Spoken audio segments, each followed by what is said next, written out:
I don't think if it's a matter of if anymore. I was really hoping in the last few months as I've been tracking that the market would kind of deal with itself, but I'm getting a little bit more concerned. I don't know if it's a matter of if, but a matter of what they do and when at this point. Good morning, investors. Bradley here from Watson Estates, and you're listening to the largest, fastest growing podcast for Toronto real estate on iTunes, Spotify, and Google Podcasts. Why is Toronto the most vulnerable of major Canadian cities? What are the headlining opinions of our real estate market today? And what's the price difference between a furnished and an unfurnished rental in the city? Some of the things we're going to talk about and much, much more. We like to have some fun on the show. Please hit that like and subscribe. Mind you, I've been finding out lately caffeine's not so good for you. And I couldn't figure out why I couldn't sleep at night. And then it dawned on me. We like to crack some stupid dad jokes along the way. But my wife has been slipping me some decaf in exchange for the real stuff.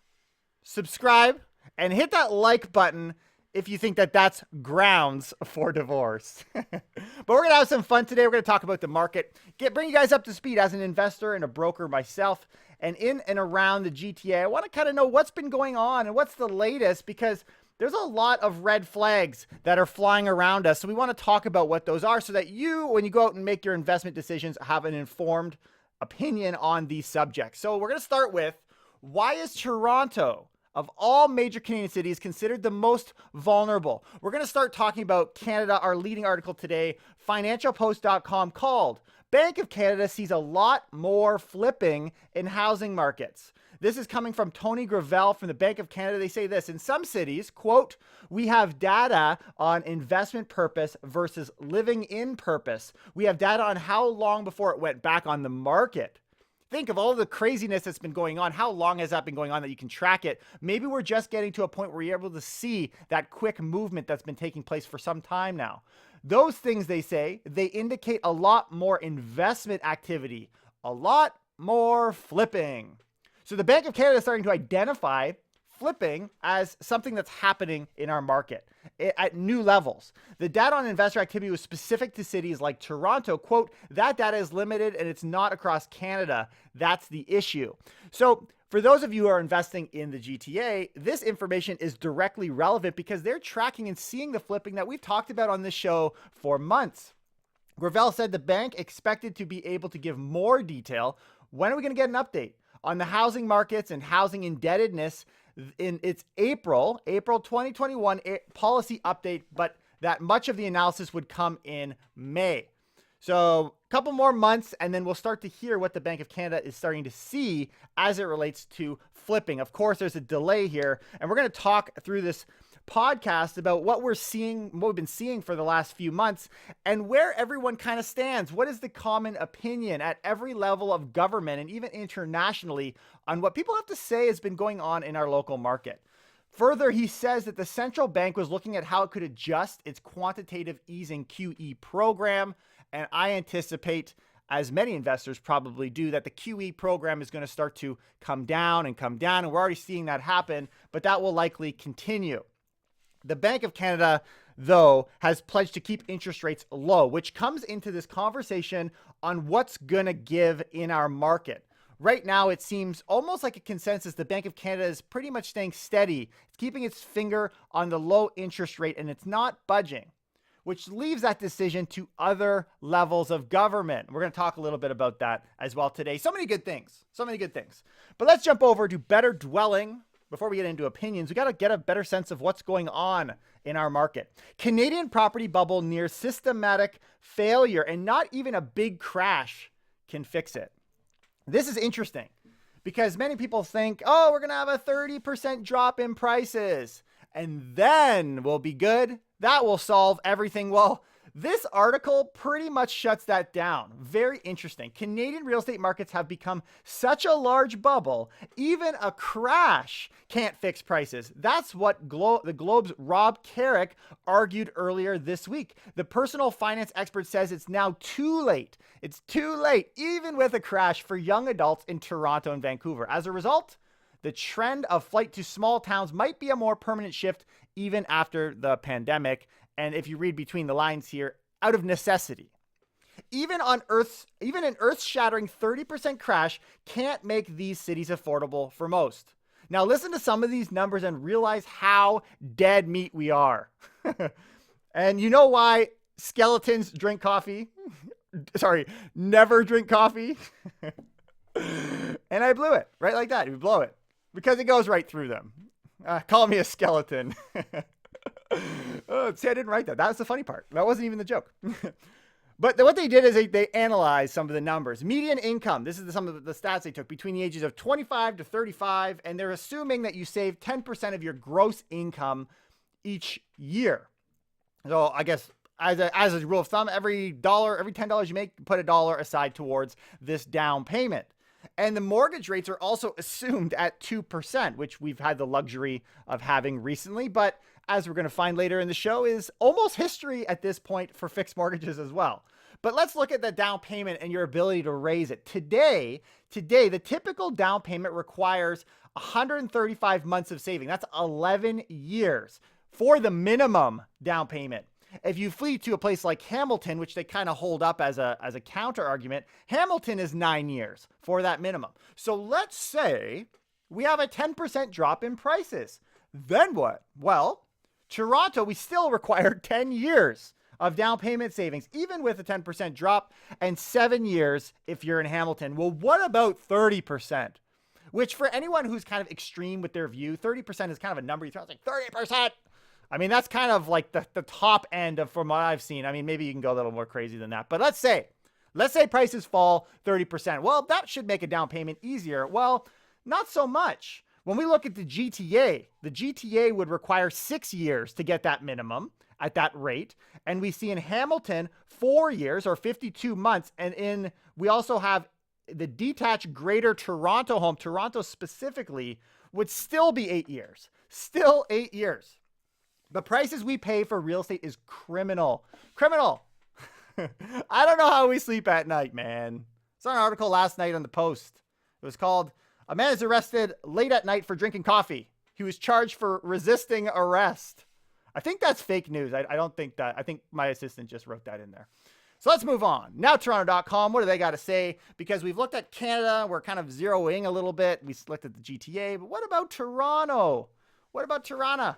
The Toronto real estate market, according to Now Toronto, is at a high degree of overall vulnerability.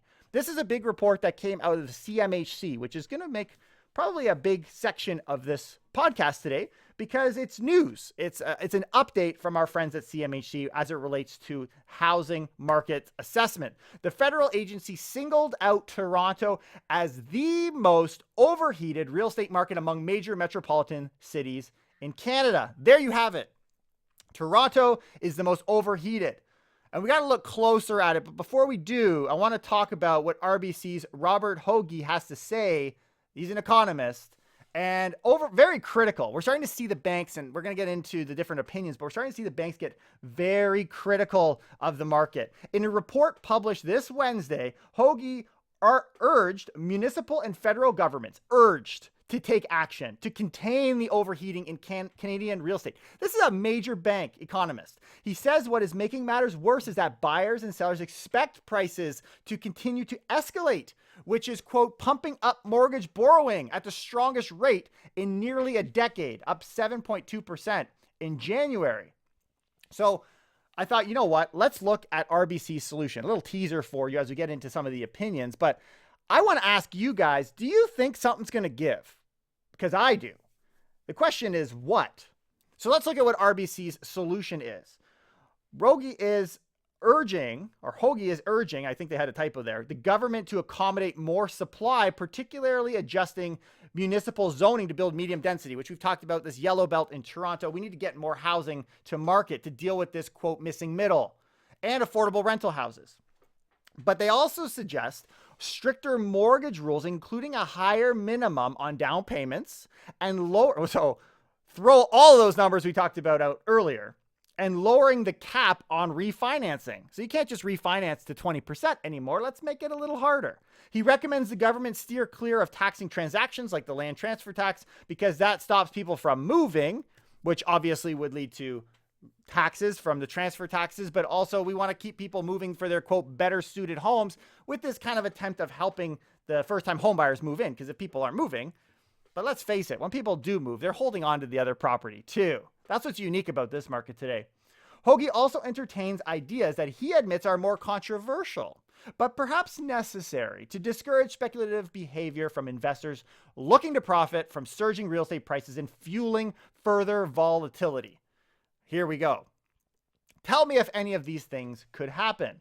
Some of them won't be surprises. We've talked about them in past podcasts because they're not coming directly from here, and they reference New Zealand, right? New Zealand is really cracking down on investors and really prioritizing affordability in its goals as a country. But phasing out, here's some ideas, phasing out the ability for investors to expense mortgage interest from their taxes. Interesting. Hoagie even suggests a reconsideration of a sacred cow known as the principal residence exemption. A major bank recommending taking away the principal residence exemption from the capital gains tax, meaning sellers need to fork up a percentage on the profit they make from selling their home. All that building up your home is your retirement plan, might go out the window.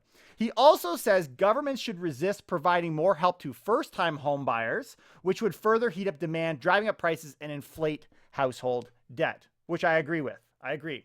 But if we implement some of these suggestions, the consequences would be apocalyptic. Is it any wonder that we've had an exodus? And you know how Moses makes coffee? He brews it. There's a joke for all my fellow Christians out there. TheGlobeandMail.com. Eager sellers, zealous buyers driving up home prices in Toronto. Let's talk about the cray-cray of the market, shall we? Buyers in the Toronto real estate market are routinely willing to bounty up $500,000 or more. Crazy. Any of you guys out there in the market? I mean, you don't even need to be shopping to see the chaos that's happening. Many sellers have come to expect it at this point. Mr. Christensen, this is from Harvey Kale's Real Estate Limited, a real estate broker, would prefer to see an open bid process, which I think is still up for debate, so that buyers do not need to gamble on the amount necessary to come up on top. Quote, I've seen cases when the winning offer is $300,000 more than the second place offer. I've seen that too. And he thinks the process is completely unfair to buyers. It is. But if I'm going to be selling my property, I'm working in the interest of the seller. Don't expect me to screw my seller. I have a fiduciary duty to get them the most money possible, and that is what I'm going to do. Change the rules. Don't hate the playa. CTV Toronto. Here's an article. Semi-detached Toronto home gets 20 offers and sells for $575,000 over asking. I mean, that should be the purchase price of a property, no? Despite his concerns about overzealous bidding, Mr. Christensen is bullish. Bullish? Realtors are bullish? Come on. With the outlook for the market, immigration will ramp up again, he points out, and lenders offer very low interest rates, which we anticipate will continue. I can't see the market in Toronto crashing, he says, but at some point, affordability comes into it because people just can't afford the numbers. Affordability has been an issue for some time. I don't think it's coming. I think it's been here. It's been here. And what they really point to in this article, and we'll talk about this further as well, is the problem is if you sell, you still need to buy. So it's not like the balanced market really works for everybody. Having it leaning in any one direction means that we're all going to be faced with the challenge on the one side. One reason they say for the scarce number of listings so far is that homeowners don't know where they'll go next. They're all frozen. They're all being told, I need to buy first before I sell, which is probably terrible advice, by the way, which we saw in 2017. The agents are advising their clients to buy first so they don't end up overpaying because they're under pressure. That seems like a whole lot of fun until you end up not being able to close on a property, and then there's lawsuits for hundreds of thousands of dollars, as we saw just a few years back. But we won't talk about that because history has a way of repeating itself. After an intense few months, Miss Henderson says some clients are pausing their search while they wait for more listings. Interesting quote. We have buyers right now who are just taking a little break. If you ask me, I don't think buyers are taking much of a break. I just think that they're looking at home from their computer, which is basically the same thing at this point with COVID. It's like a sperm bank and a coffee shop. Same thing. You can get a cup of Joe at both places. What? Why did I say that?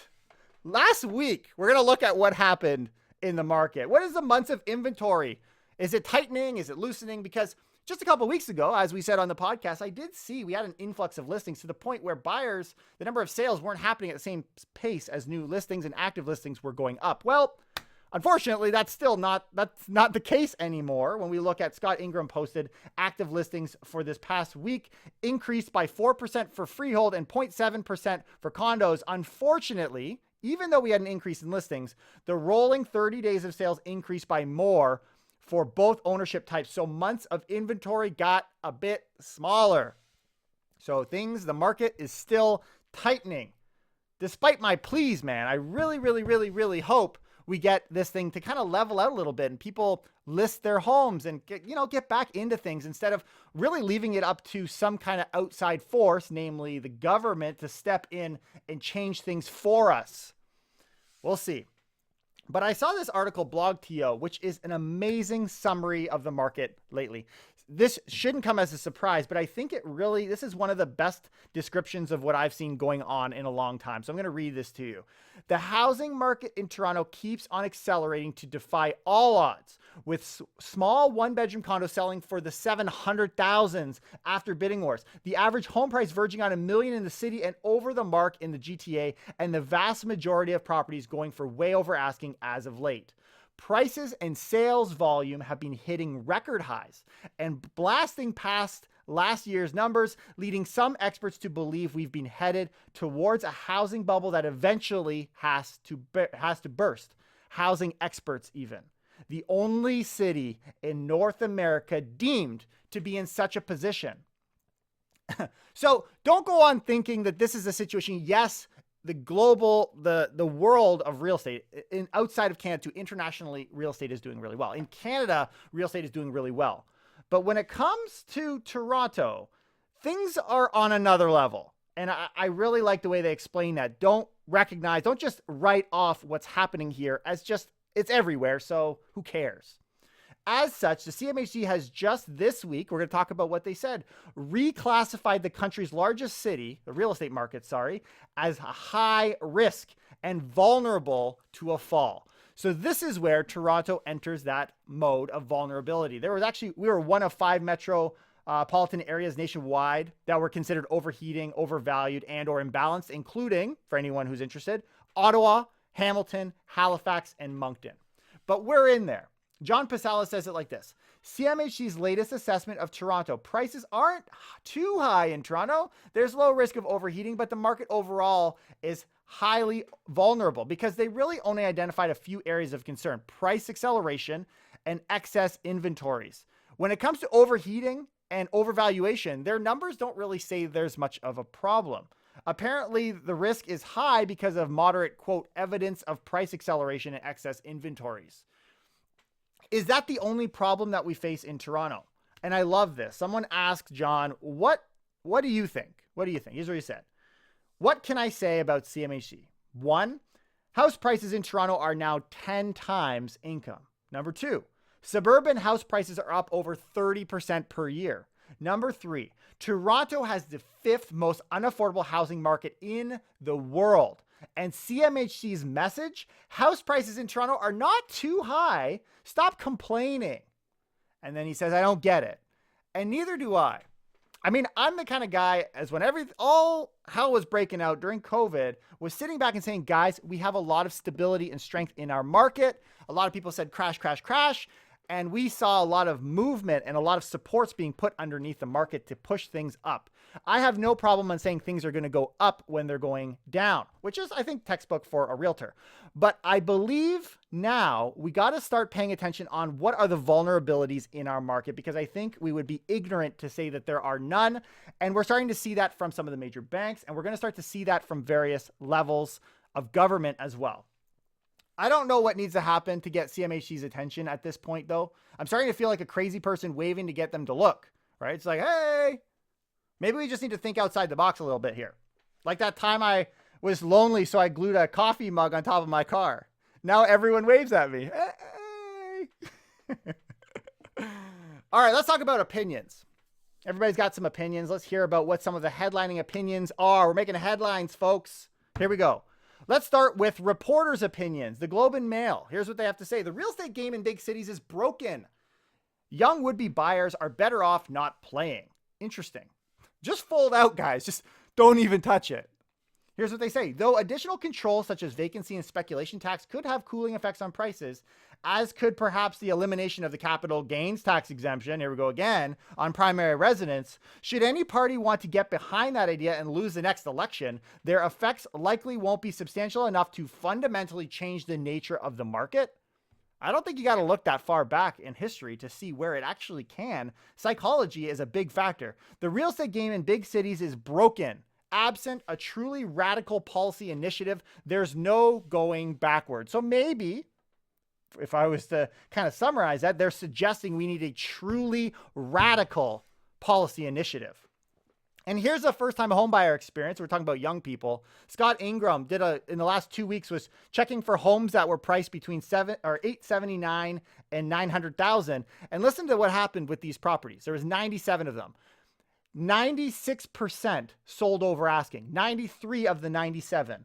An average was 20% over asking. The median was 18% over asking. The worst offender sold for 1.456. Wow. Very competitive, he says, price point with first-time home buyers. Excuse me. This is what first-time home buyers are up against right now. My goodness. All right, let's look at the Toronto Sun. Another opinion piece from Lackey. Dilemma of Toronto real estate market for sellers is you have to buy two. There it is again. If you're going to sell, you got to buy two. It's funny how that is part of their opinion. The thing about finding out your home is worth more than you could have ever imagined in your wildest dreams is that for that return on your investment to actually mean anything to you, you need to sell in order to cash out. And for that to happen, you need somewhere to go. Who would have thought? Who would have thought? But that isn't even the good and the bad news, guys. The bad news is while I was typing this up, I spilled my coffee on my keyboard. And the good news is it's all under control. There's actually no control button. This is a Mac. What the hell? That joke doesn't even make sense. In the absence of anywhere particularly appealing to go, most people opt to stay put. That's what's happening until circumstances nudge them along. And one of the other things they point to here is retirees. What a fantastic argument. You wonder, why are people running to these four-season cottages in the Muskokas? Well, here's why. Let's jump into the mind of a boomer, shall we? For those whom retirement is on the horizon, though maybe not in the near term, the notion that there could be some bust to follow adds a whole layer of complexity. If this bubble doesn't self-correct, but instead forcefully explodes along the lines of some of the doomsday predictions, waiting out a recovery may not be possible. For those people especially, the time to act is right now. It's putting a ton of pressure because if we do have the potential of prices to come down, which I believe is a very real possibility, depending on the talk that's going on right now at various levels, then maybe we should just kind of hedge our bets and move now. Yeah, it's crazy, but at least then I know what I've got. Man, let's look at the banks. We heard from RBC. We'll hear a little bit more from them, but I want to look at BMO, another major institution in Canada. Here's what they say. This is Robert Kavchich from BMO. Overheated markets are an issue that extend far beyond first-time buyers now. And I agree. This is the first time I'm hearing this. What a good point. This is not a first-time homebuyer issue. First-time homebuyer solutions aren't the fix. By addressing it as an issue for first-time buyers, they may be doing the opposite of what experts say to do. This has the bank wondering what kind of policies they might use to address the market, if any at all. If they use the wrong one, some experts have warned it could actually send prices higher. That's the other problem. You make things a little bit easier and you stimulate the market a little too much. Kavchich warns, quote, this has run well beyond affordability issues for younger households. Absolutely. The overheating isn't due to an economic boom either. The economy is yet to recover from pre-pandemic levels and isn't expected to until next year. Instead, he observes prices are rising due to, quote, widespread belief that there's nothing to stop the momentum, adding, if after all, we've been told repeatedly that interest rates aren't moving. And then we wonder, like, what is all this craziness? Interest rates are staying flat for 3 years. What? Canadians in some markets are now buying houses, rural properties, and cottages like they were buying toilet paper a year ago. Best quote. We're buying real estate like we were buying toilet paper a year ago. Get yours now before it's too late. Here's the warning. The government is now in a tight spot. Increased media scrutiny has, quote, been turned up to about a 10. Think about it. You're in the position of a government official. You're leading these people, and housing is, I mean, I know it's the center of my universe, but I think it's a pretty big topic in our country right now. If I don't know if I'm losing my mind saying that. And there's a lot of pressure being put to do something. Well, one wonders now, this is what he says, assuming that interest rates won't budge, Bank of Canada's not doing anything, if and when Ottawa is going to swing the policy hammer and what that might look like. Because Ottawa needs to do it. That's your problem, Mr. Trudeau. You do something about that. Let's see what happens.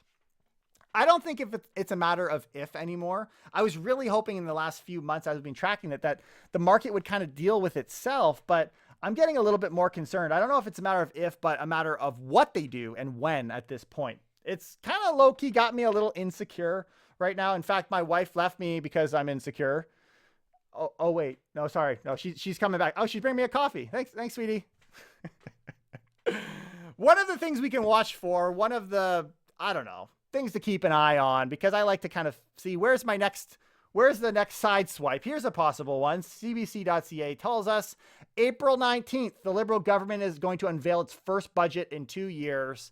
Let's see if they build something into that budget. Back to our friends at RBC, Mr. Robert Hoagie. Let's see what he's got to say.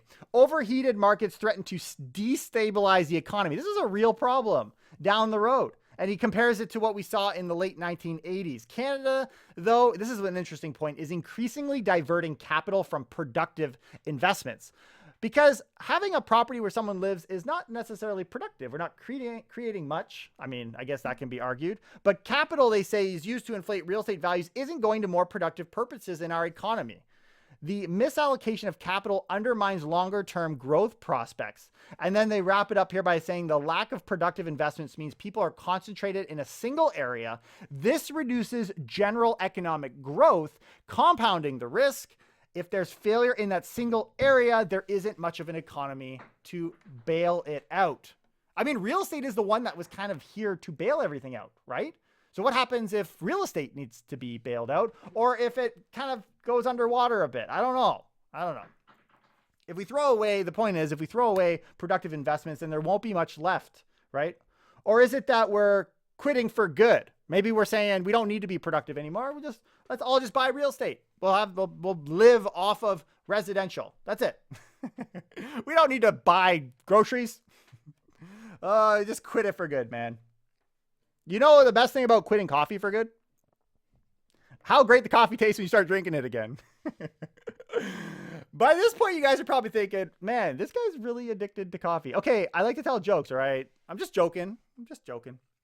Mind you, my dentist said my teeth were stained and asked me, do you smoke or drink coffee? I said, I drink it. Smoke coffee, idiot. Ugh. Real estate prices will lead to more inequality. What a good point. And as we look, because IMF actually pitched into this, we'll talk about it in a second. But one of the big points is this inequality. Sky-high property values can exacerbate inequality, widening the divide between haves and have-nots. And I guess the question is, are you a have or a have-not? I think most people that listen to our podcast are quite familiar and invested in the real estate market. But that inequality that forms, we want to really help people with housing, but the ability to afford a property, as you're hearing in this episode, is near but impossible.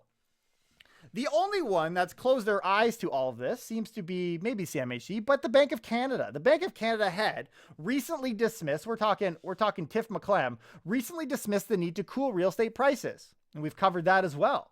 He doesn't want to say anything controversial, or he's one of those people that thinks real estate prices only go up. We've seen in his past that he's been more open about where there's been issues in the real estate market. But for whatever reason, this time around, we're sitting silent and we're just observing. Man, we're on the clock here.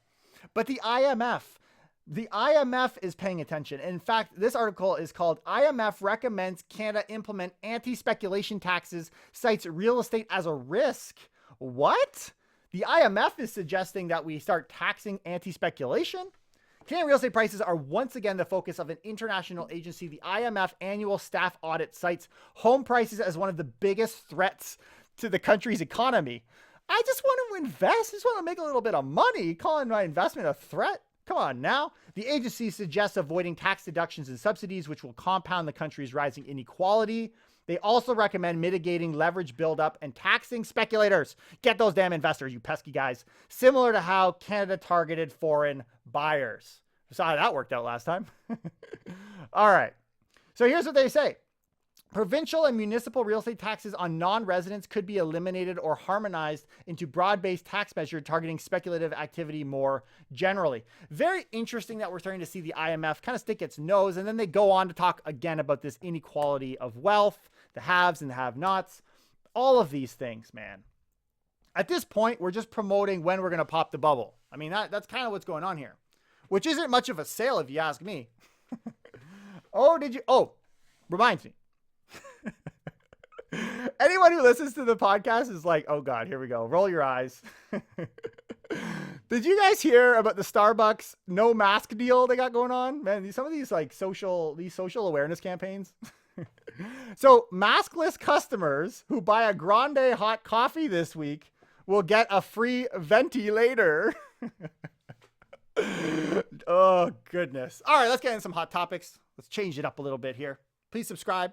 Like if you think Starbucks is way too edgy with their promotions. Support the channel. Okay, we're going to talk a little bit about what the Toronto Real Estate Board has to say, because as you've heard in a number of articles, there's this question that's never been said we're going to do it, and other than the fact that we've studied the possibility of it, but this idea of a primary residence exemption being removed. Well, the Toronto Real Estate Board, before anything has been announced, has already started to put their foot down. In fact, they sent us licensed realtors, members of TREB, an email declaring we do not want this here. The Canadian government hasn't discussed the tax, but the industry is already fighting it. And they sent a memo out. Canada is one of the few countries, this is an interesting fact, that doesn't have a capital gains tax on a household's primary residence. For any of you guys that's holding on to it, it's like, oh, that's my home. That's my life savings. Don't tax me on that. Well, Canada is actually unique in that way. So we'll see. Also, whether that's going to happen or not, we will see. We know TREB's stance on it. TREB also sent an interesting email out called Refrain from Door Knocking or Canvassing Neighborhoods. Listen to what they wrote. Now that it looks like we've entered into a third wave of the pandemic, we must continue to do our part to help stop community spread. Door-to-door knocking and canvassing neighborhoods must not take place at any time, TREB members. And as you know, in-person open houses are still banned. Hosting an open house virtually is the way to go. There you go. So now you can tell those pesky door knockers to go digital already, dude. Come on, man. All the cool kids are doing it. There's nothing more cool than my Wi-Fi espresso machine. Except the damn Java updates.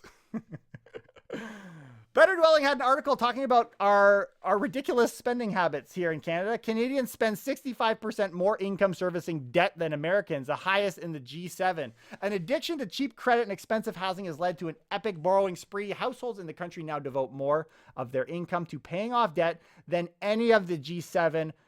Not by a little either, over 50% higher than any of its advanced economy peers. Canada actually devotes more income to servicing debt than any other G7 country. Fun fact. Probably doesn't surprise you, but interesting nonetheless. Toronto Sun, they pointed out a few trends that they're watching within 2021. I thought these are kind of interesting. Number one, the urban exodus and the search for space, but not how you think. Canadians are expected to maintain a strong desire for less crowded areas, but some economists are already questioning the future of the new remote work paradigm. Benjamin Tal of CIBC, the bank's deputy chief economist, was the first, apparently, prominent expert to predict the eventual end of the urban exodus. I mean, it's like we've been saying it for a while. He argues it will begin losing steam when businesses decide they want their workers back in a central location. But in the meantime, we're seeing articles like this. Hamilton and Burlington see real estate boom as exodus. Scarborough real estate, neighborhoods to watch in the east. We're seeing all these outer communities just taking off in prices relative to the city. Whether that bounces back, that will be a big part of 2021. Number two, the condo market will firm up thanks to immigration. In fact, BlogTO had an article 5 days ago, condo prices up 50% in Oshawa as people keep leaving. This is what's going on. And immigration will pick up soon, which will further shake things up. Number three, Shrinking inventory, swelling prices. There you go. And we don't need to get too much into that because we're seeing that happen in our months of inventory that just took place. Number 4, mortgage rates on the rise. Here's a fun fact. Remember how we were kind of assuming a 2% interest rate down the line? Well, fixed rate mortgages are climbing. In fact, when we look at HSBC, they're kind of a leader when it comes to cheap mortgages. Right now, their 5-year high ratio mortgages between it's moving from 1.69 to 1.89, just under 2%. But when you look at their 5-year products, other than the high ratio, they're all over 2%. So we've moved up, and this movement is continuing to happen. Interesting. Fun facts. There we go for some hot topics. Now let's talk about whether, if you're going to, maybe you're a landlord, maybe you got a condo downtown, you're trying to rent it out still, or, and actually probably getting excited about everything going on.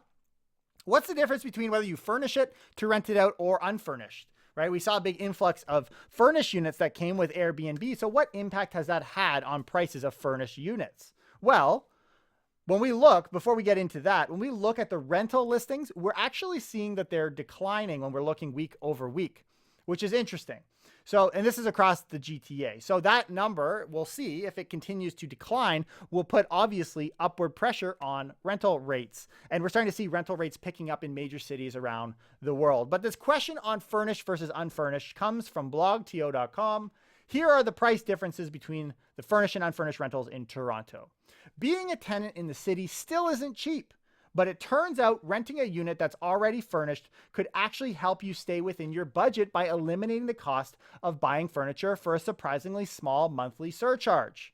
Next month's report from live.rent, which actually I had the opportunity of speaking at one of their events, which is really cool.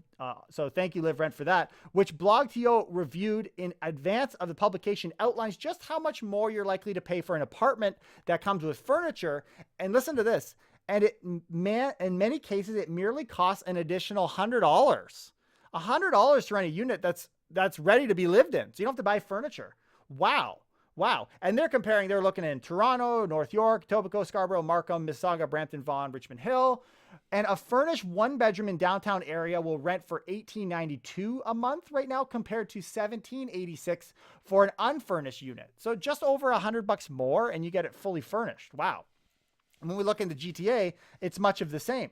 1-bedroom furnished is $17.52 and an unfurnished is $16.66, less than $100, and you get it fully furnished. Think of the cost that it is to furnish a unit, especially if you're, going to school or you've just migrated into the country. Like, having an opportunity to have it fully furnished for less than $100. What a deal. What a deal. So here are some key takeaways that I'm seeing right now in the rental market. Number 1, the rental market seems to be tightening, and it's trending in a way that's tightening more and more. And number 2, furnished units may end up cheaper than unfurnished units at this point. Now, maybe that's all because of Airbnb. I don't know. But all the things that cross your mind when you study the market. I was sitting drinking coffee in my slippers this morning when I thought to myself, I really need to wash some mugs. Please subscribe. Like if you like coffee more than tea. And as we close here, if you really think about it, coffee is just bean tea, right? Just let that steep in for a few minutes. I'm going to leave it there, and I'll see you guys next time. Take care and keep it real.